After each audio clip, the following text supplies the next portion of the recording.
Good morning, everyone. The Committee on Education and Workforce will come to order. I note that a quorum is present. Without objection, the chair is authorized to call a recess at any time. Thanks to all of our guests for joining this year's Member Day hearing. Non-committee members are invited to share stories, policies, and issues from their home districts to help inform our decision-making as we move forward with legislation. The committee plans soon to pass key pieces of legislation impacting post-secondary education and the workforce, so we greatly value the input of members regarding their priorities. As one of the hardest working committees in Congress, the Committee on Education and the Workforce is an effective audience and advocate for members' concerns. We've reported 23 bills and resolutions from this committee so far this year, and 11 have passed the full House. Furthermore, I'm a firm believer that no committee speaks to the issues impacting everyday working Americans quite like the Committee on Education and the Workforce. Our jurisdiction spans from child care to college classrooms to pension funds and everything in between.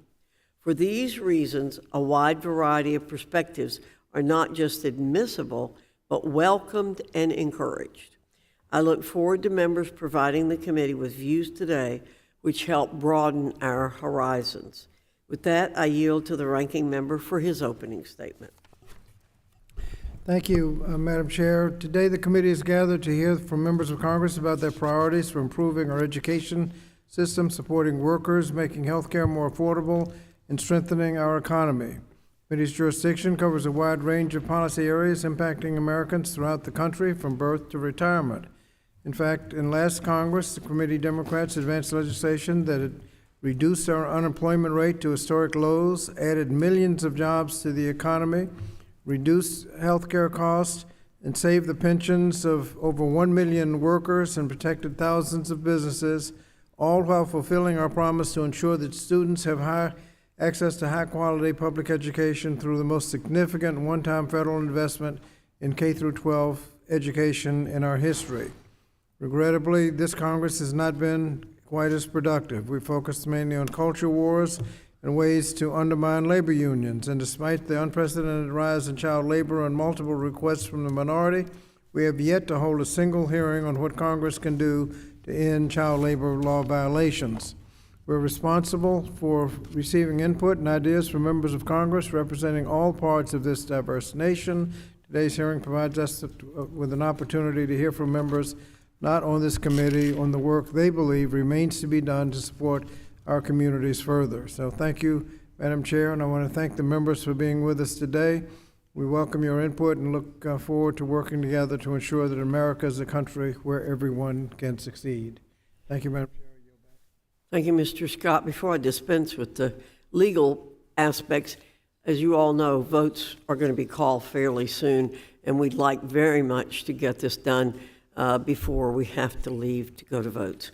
Pursuant to Committee Rule 8C, all members who wish to insert written statements into the record may do so by submitting them to the committee clerk electronically in Microsoft Word format by 5 p.m. 14 days after the date of this hearing, which is December 15, 2023. And without objection, the hearing record will remain open for 14 days to allow such statements and other extraneous material referenced during the hearing to be submitted for the official hearing record.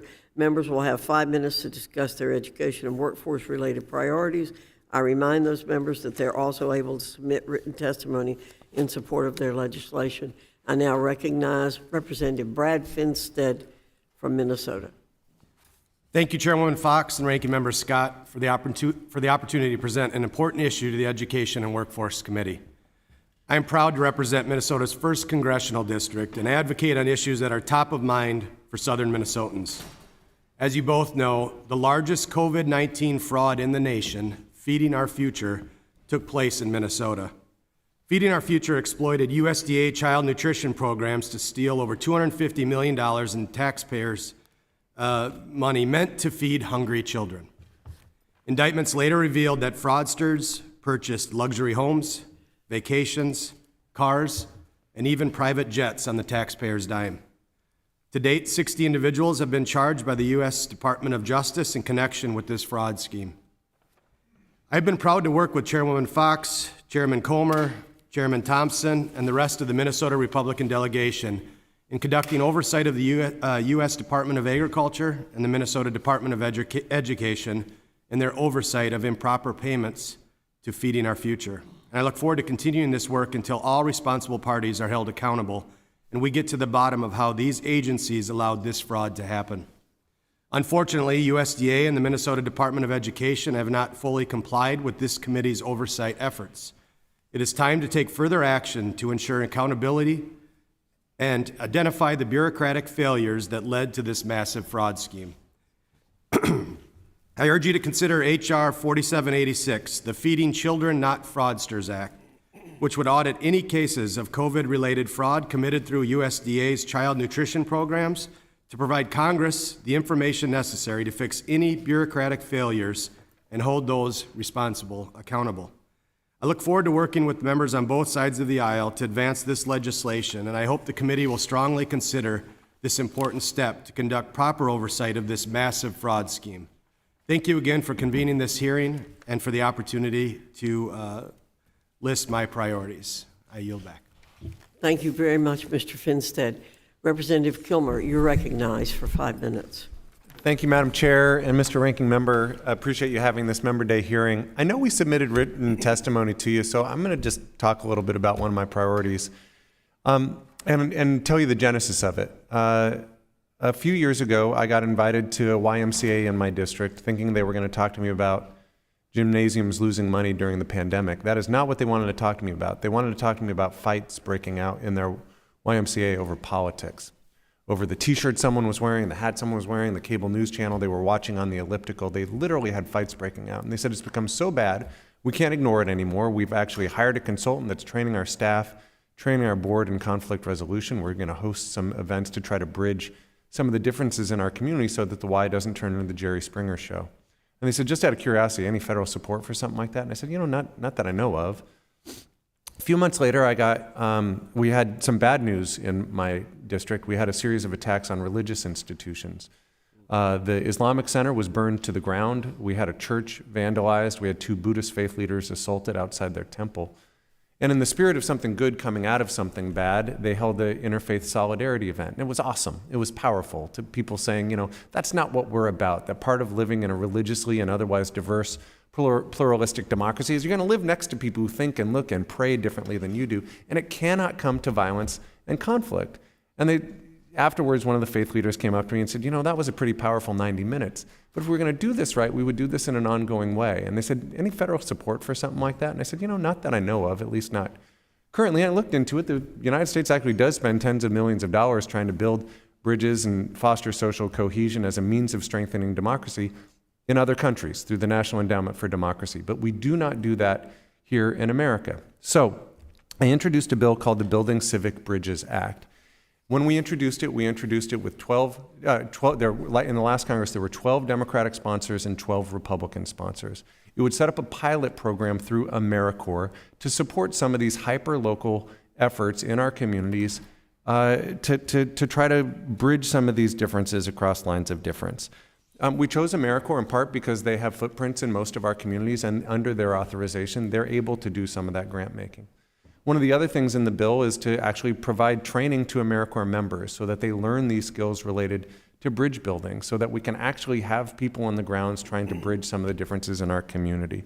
This bill has received the support of civic bridge building organizations, of faith leaders and faith groups. The business community groups like the U.S. Chamber and the Business Roundtable have endorsed it, and institutions of higher education who just want to see us overcome some of this toxic polarization in our country. We hope to introduce this bill again, and I would ask, certainly as someone who has announced that I'll be leaving Congress next year, this is something I'd love to see us actually make some progress on. I think this is something we've got to, I do not want us to just accept this level of dysfunction and polarization in our communities is just something to get accustomed to.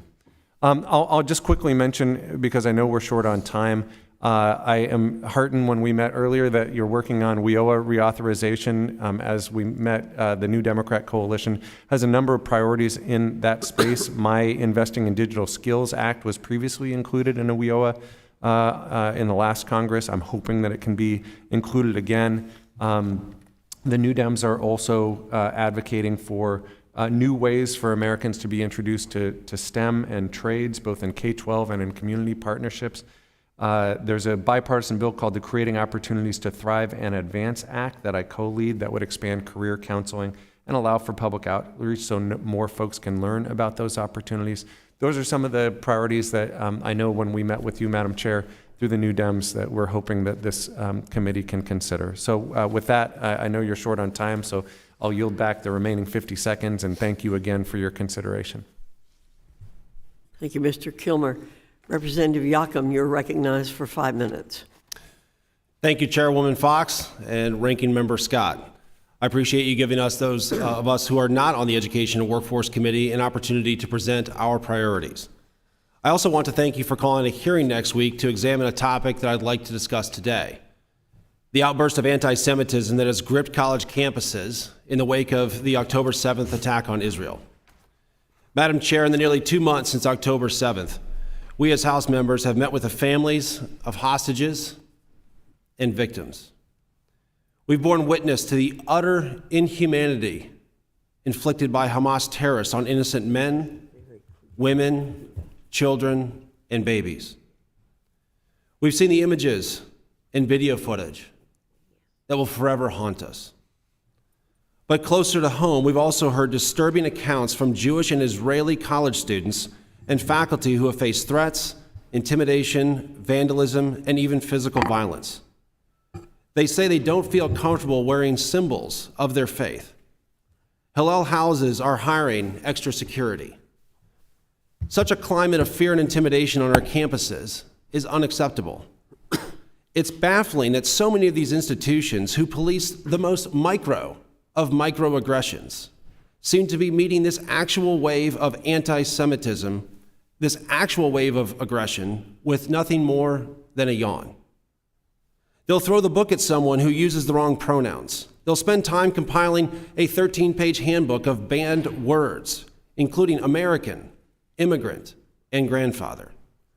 Yet eliminationist chants of, quote, "from the river to the sea, Palestine will be free," and, quote, "globalize the intifada," ring out among groups marching across the quad.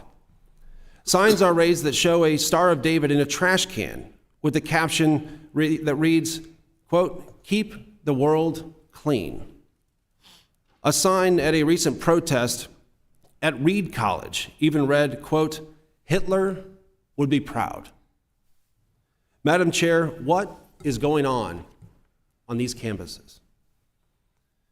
Some university leaders have stepped up with forceful words and actions, and they should be commended, but too many have not. As this committee knows well, most colleges and universities these days seem to have canaverous offices for diversity, equity, and inclusion, or DEI. I was curious to know what exactly is happening with the I in DEI in the wake of October 7th. And that's why on November 6th, I sent a letter to the top DEI officials at 110 colleges and universities asking some simple questions. Does the DEI office maintain an official written definition of anti-Semitism? Does it consider things such as slogans and signs that I described earlier to be anti-Semitic? Does it have any employees dedicated to educating or raising awareness about anti-Semitism, handling the allegations of anti-Semitism, and or promoting inclusion of Israeli and Jewish students and faculty? And what actions have been taken and what resources provided since October 7th to promote an environment of inclusion for Jewish and Israeli faculty and students? These 110 schools were not chosen at random. They were chosen because of at least one verified incident that could be considered anti-Semitic. It could have been chants or signs. It could have been something worse, like Jewish students being forced to barricade themselves for safety.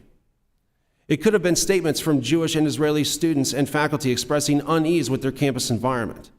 Some campuses have obviously been worse than others, but it's sadly proved easy to find at least one example in all 110. In fact, I'm taking this opportunity to announce that my office today will be sending an additional 16 letters to DEI officials. Let me be clear, one incident, one action by a few students does not damn a whole university, but it also doesn't make any of these questions less valid. If a DEI office is proud of its response and feels that it's got a good story to tell, I want to know. These letters represent an opportunity to confront or confirm the skepticism that many have about DEI offices. Madam Chair, it's become clear that October 7th revealed an anti-Semitic rot in the floorboards of our institutions of higher education.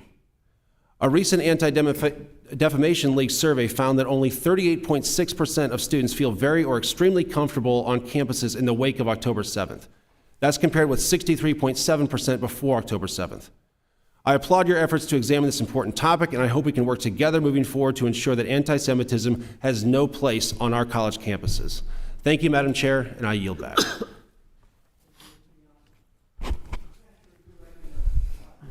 Thank you, Chairwoman Fox, Ranking Member Scott. Good to be with you all again. Thank you for holding this hearing and allowing me to share some of my constituents' priorities with the committee today. Despite gains in educational attainment since the original Higher Education Act was passed in 1965, Hispanic adults are less likely to hold a college degree compared to their peers. Because Hispanic students constitute a significant and growing portion of the United States student population, it's imperative that we address the gaps in educational success and college degree attainment. There are more low-income students and students of color enrolling in college than ever before because a college degree remains the most certain path to upward mobility in the United States. However, these students face many obstacles to completing their education, including high school coursework that fails to prepare them for college and additional barriers to enrollment, financial aid, and other processes. These students may also face unique challenges with reliable transportation and childcare, unstable housing, and limited on-campus support. To address these issues, Congress must take greater steps to ensure that historically underserved students have the resources they need to succeed in college. This means investments in K-12 education programs that fund America's public schools, investments in teacher training, support, and compensation, investments in retention and completion, and investments in research and development at Hispanic Serving Institutions, or HSIs. I urge this committee to take up two bills I've introduced this Congress to address these issues. The Hispanic Educational Resources and Empowerment, or HERE Act, I introduced with Senator Alex Padilla, would authorize grants to fund partnerships between HSIs and school districts that serve a large percentage of low-income and Latino students, fostering a college-going culture and preparing students for college success. Together with Senator Cory Booker, I also introduced the Advanced Coursework Equity Act, which would increase the enrollment and performance of underrepresented students in advanced courses, including 8th grade algebra, advanced placement, international baccalaureate, and dual programs, and more. When I got to college in the fall of 1992, I met students who had earned dozens of college credits through advanced coursework before they even got to campus, accelerating their path to graduation and preparing them for the rigors of a tough school. At my Title I public high school in San Antonio, there were only 3 AP courses available, and very few students had the same opportunities as my future classmates at Stanford. I think my time may have run out, and so I want to thank you all for having us today and urge you to consider these two pieces of legislation. 2 minutes remaining, but if you want to yield back, we'll... Oh, the timer went out. I'm sorry. I'll just finish up real quick. Across the country, the story is the same for millions of students. The 2020-2021 Department of Education Civil Rights data collection showed that 39% of more than 31,000 public middle schools did not offer Algebra 1. Of the more than 26,000 public high schools across the country, only 75% offered chemistry, 67% advanced mathematics, 61% offered physics, 49% offered computer science, and 48% offered calculus. Disparities in access to advanced courses for underrepresented students, including Black and Latino students, is particularly concerning. For example, approximately 35% of schools with high enrollments of Black and Latino students offer calculus, compared to 54% of schools with low enrollments of Black and Latino students. And Latino students represented 27% of total high school student enrollment, but account for 20% of students enrolled in AP Science and AP Computer Science courses, and 19% of students enrolled in AP Mathematics courses. Talent is distributed across every American community. I think we'd all agree on that, but equal opportunity is not. So thank you for your consideration, and I urge consideration of these bills. Thank you very much. Representative Fitzpatrick, you're recognized for Fitzgerald. Fitzpatrick, you had it right the first time. I had it right the first time. Fitzpatrick, you're recognized for 5 minutes. Thank you, Chairwoman Fox, Ranking Member Scott, and members of the committee. Thank you for allowing us to advocate on behalf of our constituents here today before your committee. The mental health crisis facing our nation, specifically amongst our kids throughout this country, requires immediate action by this Congress. Over the last decade, cases of anxiety, depression, and other mental health challenges have dramatically increased amongst our youth. In fact, it's estimated that over 40% of our school students throughout this country do not have adequate access to comprehensive mental health resources.